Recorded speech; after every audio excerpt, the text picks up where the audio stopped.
we too can become saints.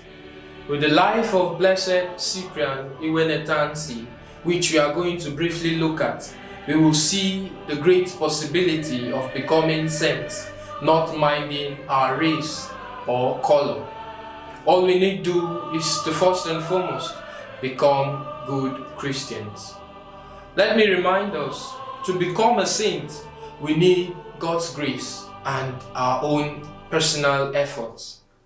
However, this does not in any way overrule the place of temptation and our human frailty.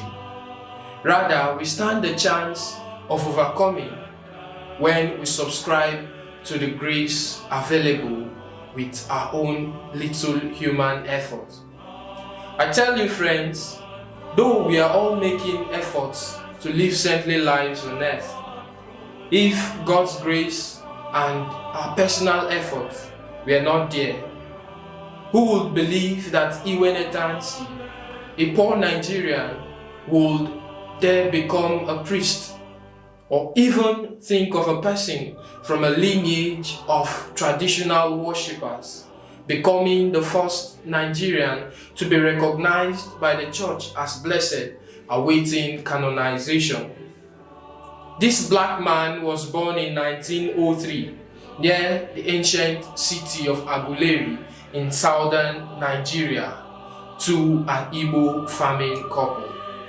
His both parents practiced traditional religion.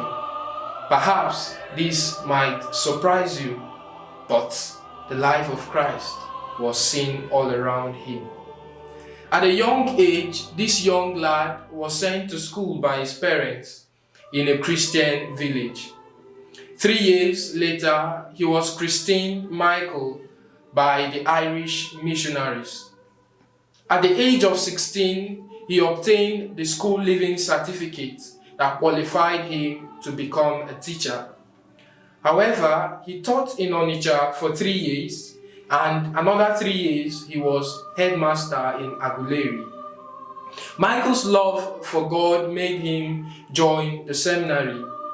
He was ordained a priest by Bishop Charles at the Cathedral of Onitsha in 1937, making him the second indigenous priest of Onitsha and the first ever in the region of Aguleri.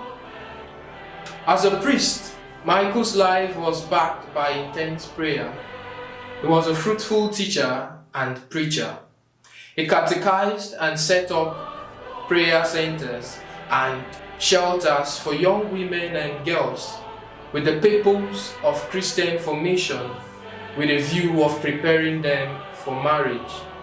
These places eventually became parishes. Later on, Michael embraced the monastic life where, as a novice, he took the name Cyprian and made his solemn profession on the 8th of December 1956. In January 1964, Iwene Tansi suffered a severe pain in one of his legs, a condition that eventually led to his death. He was beatified by Pope John Paul II in 1998. Beloved, as we celebrate Blessed Iwene Tansi today, we should be encouraged that irrespective of who we are, we can, with God's love in our hearts, live to become saints. Never forget, though grace abounds, we mustn't fail to justify the calling which we have received. May the good Lord crown our little efforts here on earth, so that at the end of all, we will become His glorified saints through Christ our Lord.